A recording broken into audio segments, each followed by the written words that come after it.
Okay, Assalamualaikum warahmatullahi wabarakatuh. Saya Wan Muhammad Ikhwan bin Wan Zakaria, nombor matrik 050658. Hari ini kami akan membentangkan berkaitan satu kes ajaran sesat di Malaysia iaitu Al-Arqam. Pendahuluan. Ajaran sesat bukanlah sesuatu yang baru, bahkan telah lama muncul. Namun kemunculannya bermula dengan sekadar kecil-kecilan sehingga berkembang besar dan diketahui oleh orang ramai. Ajaran sesat ini adalah sesuatu ajaran ataupun amalan yang mendakwa bahawa ianya adalah ajaran Islam, namun hakikatnya ajaran yang bercanggah dengan Al-Quran dan As-Sunnah. Tujuan ajaran sesat ini disebarkan untuk mendapat kepentingan diri, melemahkan iman umat Islam dan memberikan ajaran yang salah dan turut memesongkan akidah orang Islam. Sebanyak 47 kes ajaran sesat telah dikesan oleh pihak berkuasa semenjak Januari 2020 tahun lalu di Malaysia. Hari ini telah membuktikan bahawa pada masa sekarang masyarakat Muslim hidup dalam keadaan yang sangat berbahaya kerana ancaman taksuban serta sikap individu yang tidak bertanggungjawab dengan pelbagai dakwaan-dakwaan yang menyesatkan. Salah satu ajaran sesat yang terdapat di Malaysia iaitu Al-Arqam. Assalamualaikum warahmatullahi wabarakatuh. Nama saya Hilmiah Husna binti Muhammad Ramzam 050502. Seterusnya saya akan membentangkan tentang sejarah penubuhan Al-Arqam. Rujukan Wan Muhammad Azam Muhammad Amin 2009, ajaran sesat penerbit UIAM.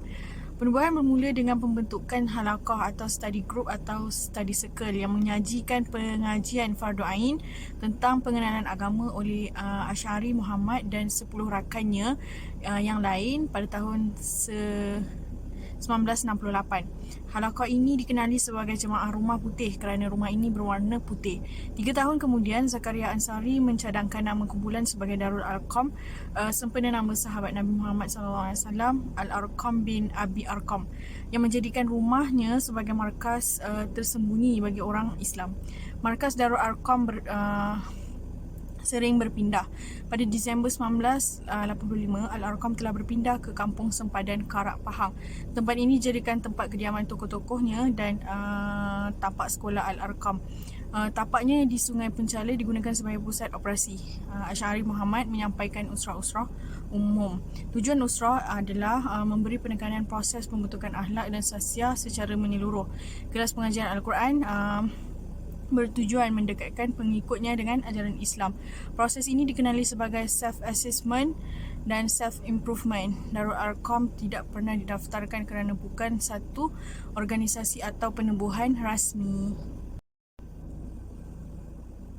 Okey, seterusnya, ajaran-ajaran Al-Arqam mendapat sambutan sebilangan masyarakat yang menganggapnya sebagai sebuah badan dakwah yang unggul sebelum ia dianggap sesat dan diharamkan oleh Majlis Fatwa Kebangsaan pada Ogos 1994. Kumpulan ini menyebarkan kegiatan dakwah Islam melalui bidang pendidikan, penerangan, penerbitan, perusahaan, perniagaan, perubatan dan pertanian.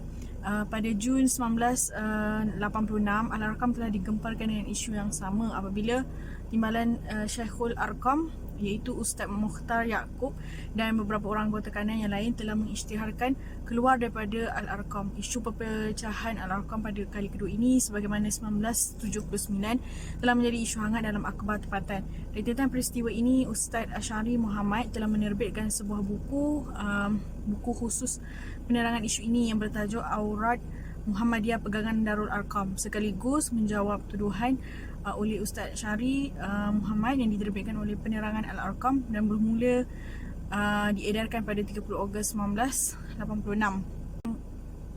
Seterusnya adalah tentang pimpinan Al-Arqam. Pimpinan kanan Al-Arqam yang menjadi tulang belakang kejayaan pertubuhan Al-Arqam selama 26 tahun dari 1968 sehingga 1994 adalah Ustaz Asy'ari Muhammad sebagai pengasas pertubuhan Al-Arqam, Ustaz Haji Abdul Halim Abbas, timbalan Syekhul Arqam, Akbar Anang bekas timbalan Ustaz Asy'ari, Ustaz Mukhtar Yaakob sarjana syariah, Zabidi Muhammad penasihat undang-undang Arqam 2, Haji Hasan Mokhtar adalah setiausaha Majlis Syuyukh. Seterusnya ini pula adalah lampiran pimpinan kanan Al-Arqam berserta gambar. Bismillahirrahmanirrahim. Assalamualaikum warahmatullahi wabarakatuh. Saya Naomi binti Muhammad. Nama mencik 051175 dari ISM Usul Dr. Selain semester 8A. Okay, saya akan sambung pembentangan daripada sahabat saya mengenai Warta Majlis Fatwa yang mengharamkan ajaran Al-Arqam. Okay.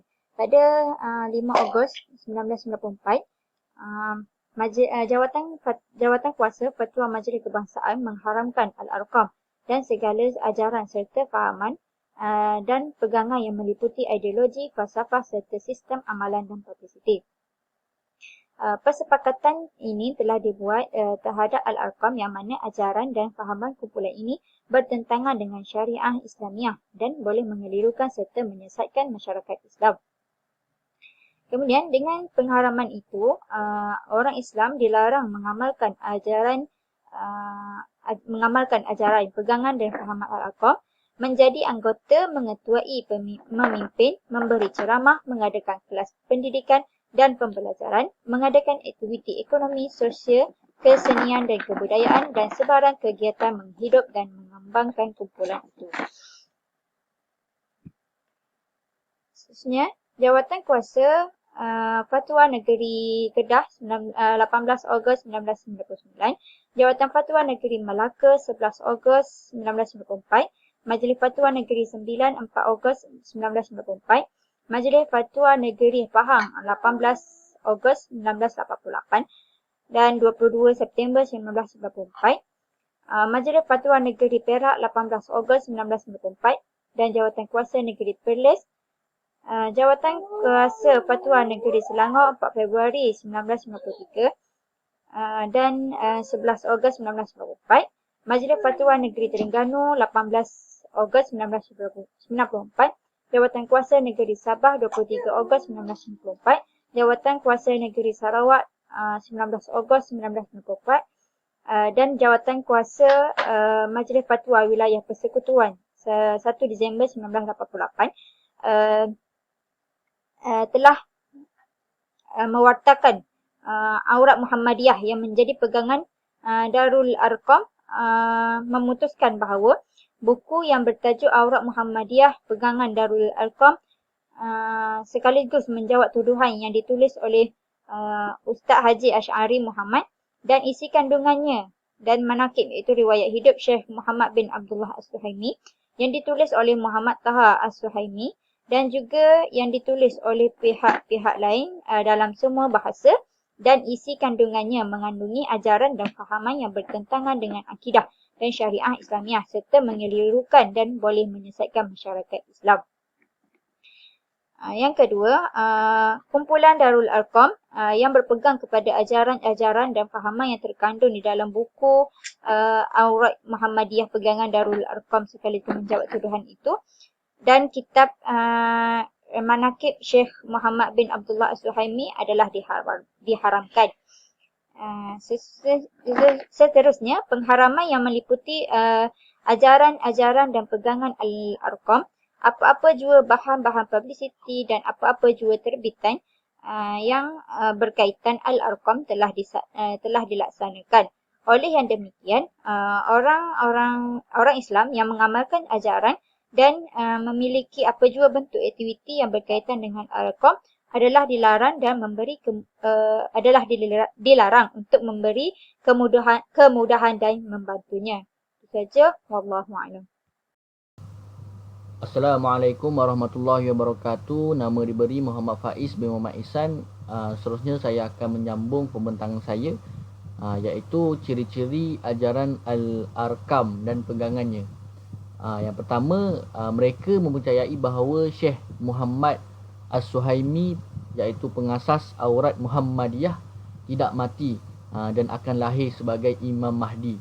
Yang kedua, mereka juga mempercayai bahawa Syekh Muhammad As-Suhaimi telah berjumpa dengan Rasulullah SAW di dalam Kaabah dengan keadaan jaga dan menerima aurat Muhammadiyah itu daripada baginda.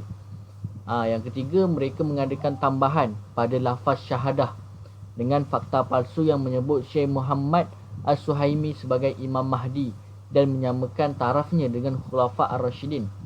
Yang keempat, mereka mentafsir secara salah terhadap maksud ayat 3 surah An-Nisa dengan mendakwa bahawa asal pernikahan hendaklah bermula dengan 2 isteri dan seterusnya 3 dan 4. Ini bertentangan dengan tafsiran muktabar dan sekaligus menolak ijma' ulama' tentang hukum nikah. Yang kelima, ketua kumpulan Al-Arkam mendakwa bertemu secara sedar dengan Rasulullah SAW dan para sahabat yang lain serta berdialog dengan baginda. Yang keenam, pengikut Al-Arkam juga telah mencapai satu peringkat taksub kepada ketua hingga sanggup mendewa-dewakan Asy'ari Muhammad dan mempercayai beliau mempunyai barakah, karamah dan syafaat. Yang ketujuh, Asy'ari Muhammad didakwa diberi kuasa-kuasa Allah kun fayakun. Dakwa ini boleh membawa kepada syirik kerana ia sanggup menyekutukan Allah. Yang ke-8, Al-Arkam juga tidak mematuhi undang-undang dan enakmen agama Islam negeri dan undang-undang bertulis yang berkaitan dengan hal ehwal Islam di negeri-negeri dan tidak mematuhi serta menghormati keputusan alim ulama'. Yang ke-9, Syekh Muhammad As-Suhaimi, pengasas aurat Muhammadiyah, berjumpa Rasulullah SAW dalam jaga dan menerima aurat Muhammadiyah daripada baginda Rasulullah SAW di dalam Kaabah. Yang ke-10, Syekh Muhammad As-Suhaimi tidak mati tetapi ghaib dan akan muncul semula sebagai Imam Mahdi. Yang ke-11, mereka berpendapat bahawa Syekh Muhammad As-Suhaimi adalah Khalifah Rasulullah SAW dan meletakkan setaraf dengan Khulafa Ar-Rasyidin. Dan yang terakhir sekali, Rasulullah SAW, para sahabat dan para awliya didakwa boleh ditemui secara jaga, iaitu majlis yakazah, selain melalui mimpi. Ini adalah antara ciri-ciri ajaran Al-Akram dan pegangannya. Sekian daripada saya. Terima kasih.